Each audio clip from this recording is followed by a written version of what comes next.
siswa kita ini maksimal setiap santri itu memiliki 150 poin.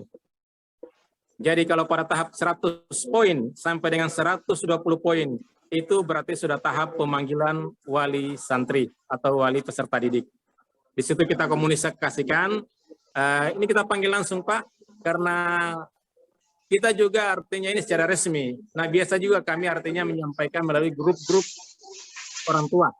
Walaupun baru melanggar baru 20 poin, baru 30 poin, kalau sudah jarang sholat jamaah, jarang apel pagi, sering bolos, itu sudah kami sampaikan sebelumnya.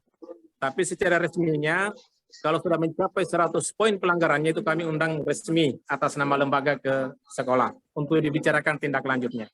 Saya kira begitu Pak. Terima kasih. Jadi itu satu gambaran di dalam penentuan level di dalam penilaian data isian akhir kasita sampai mendapatkan nilai akhir, nilai kunci ya 90 tadi yang kita katakan kalau saya tidak salah mendengar. Baik, terima kasih. Selanjutnya Pak Basirin sebagai bagian yang menangani tentang kurikulum mungkin bisa menggambarkan bagaimana kurikulum yang berjalan di MTS selama ini. Terima kasih. Jadi alhamdulillah kami kurikulum ini memadukan antara kurikulum nasional dengan kurikulum kepesantrenan. Kalau semua, tapi untuk kalender pendidikan kami mengacu kepada Kementerian Agama. Karena kalau kita berujuk pada 3 tahun sebelumnya, kalau di Endrekang itu yang mengeluarkan kalender pendidikan itu adalah Dinas Pendidikan, tapi sudah masuk 3 tahun terakhir sejak 2019-2020 itu Kementerian Agama sudah mengeluarkan kalender sendiri. Walaupun mungkin sama secara persis, tapi sudah ada aturan tersendiri dari Kementerian Agama. Kemudian yang kedua,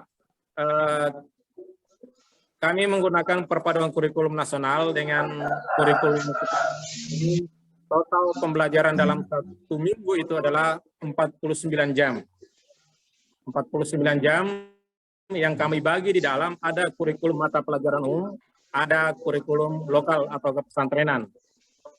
Kemudian seperti kurikulum nasional seperti bahasa Indonesia itu normalnya adalah antara 6 jam. Jadi kami supaya bisa memasukkan sinkron dengan program pondok kami kurangi menjadi tinggal 4 jam. Kami masukkan sebagai penggantinya adalah kurikulum kepesantrenan.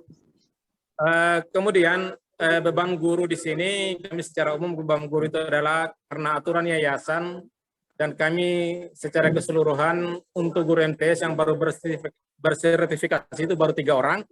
Baru 3 orang dari seluruh total guru. Jadi aturan yang kami miliki untuk beban kerja guru itu adalah 18 jam. Tapi khusus untuk bersertifikasi mengacu kepada aturan nasional. Jadi kemudian kalau kita berbicara mulai gambaran 2019-2020 kami masih menerapkan kurikulum normal sesuai dengan dokumen 1. Tapi pada tahun 2020-2021 kami menggunakan kurikulum suplemen seperti edaran yang sudah berjalan. Itu yang kita pakai yang normalnya tadi 4 jam tinggal 2 jam. Artinya secara persentase jam pelajaran itu secara kurikulum kami maksimalkan untuk sampai dengan 90% jam pelajaran. Akan tetapi prakteknya di lapangan hanya maksimal 60% bisa kita terapkan. Jadi selama pandemi ini kami tidak ada perubahan yang signifikan karena kami sejak awal pandemi 2019 sampai sekarang itu tetap muka, tetap berjalan. Walaupun di tahun 2000 dulu, di awal tahun 2020 sempat kita luring kurang lebih 3 bulan karena ada santri yang sudah masuk, ada juga santri yang belum masuk. Jadi ada 2 model pembelajaran. Ada tatap muka langsung di kelas secara terbatas, ada juga dengan melalui daring dari rumah masing-masing. Nah, tetapi untuk tahun 2021-2022 ini kita kembali normal, walaupun tetap dari segi persiapan materi, perangkat pembelajaran itu masih ada yang model luring dan juga ada yang model daring. Karena di awal bulan Agustus itu awal Juli sampai dengan pertengahan Agustus kami sempat daring kurang lebih 4 minggu pertemuan dan sekarang sudah kembali normal. Karena kami semuanya sudah berada di dalam kampus, dalam pondok pesantren. Begitu Pak gambaran kurikulumnya.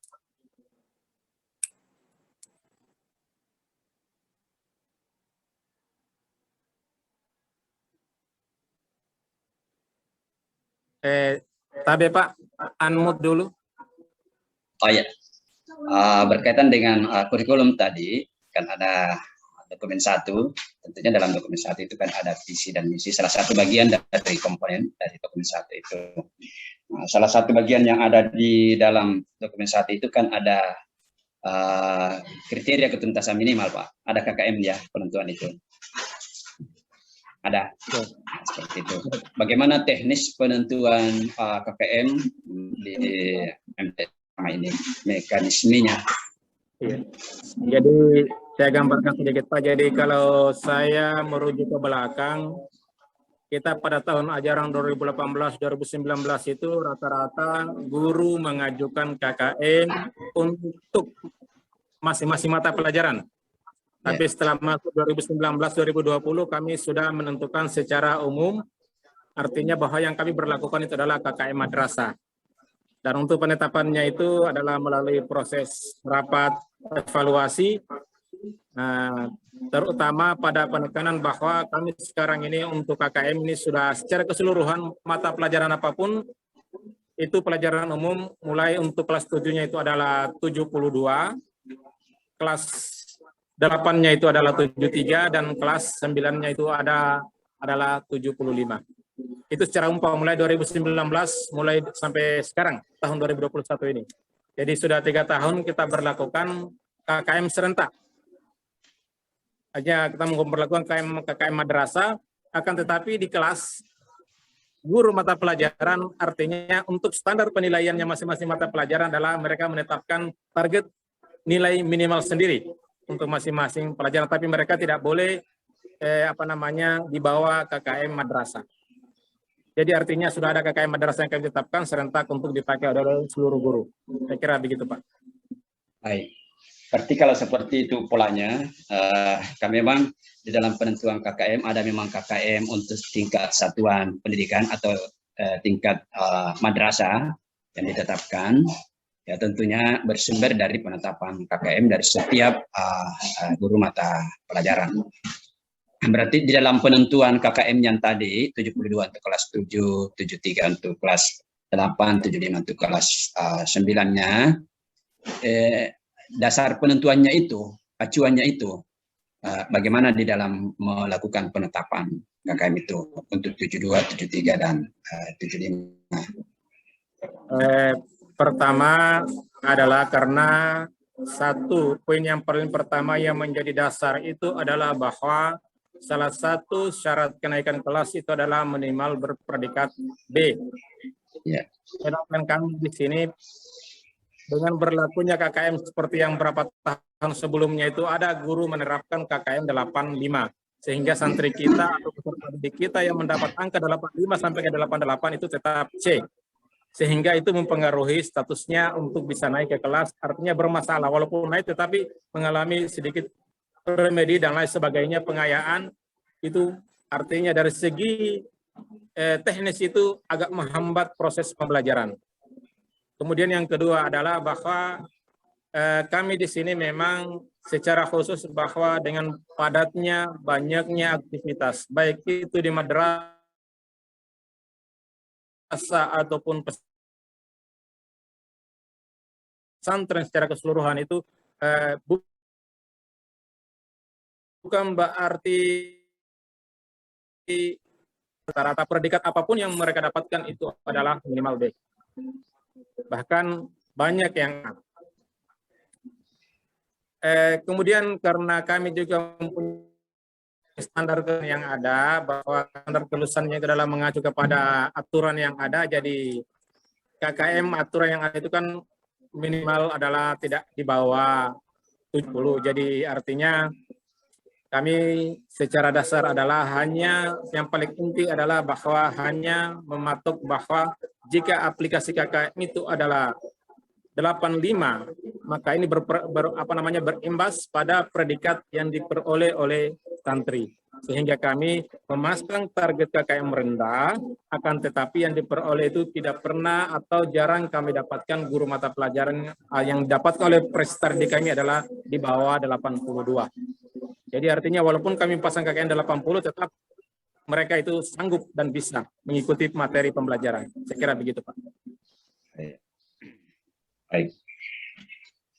Berarti kan di dalam dasar penetapan KKM untuk tingkat madrasah atau tingkat sekolah, kan kadang ada istilahnya KKM multi, ada namanya KKM tunggal, ya, ada KKM multi, ada KKM tunggal. Seperti ini dalam penetapan KKM ini, kalau penetapan KKM itu madrasah ini tentu kan ada dia dasarkan pada rata-rata dari KKM setiap mata pelajaran, kadang ada juga langsung diambil nilaian KKM terendahnya sebagai acuan dalam penetapan KKM satuan. Oke, saya rasa itu menjadi dasar.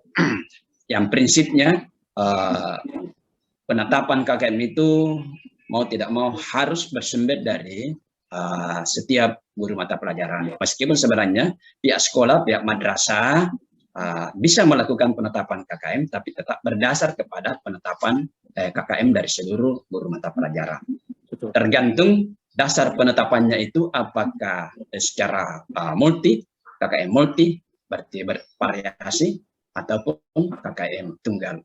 Adapun pilihan tunggal atau multi, ya itu kan harus berdasar dari apakah diambil rata-rata dari sejumlah KKM itu, ataukah nilai terendah, ataukah modus atau paling banyak muncul penetapan KKM ini sebagai dasar sehingga menjadi acuan. Ya. Sehingga pada akhirnya nanti guru yang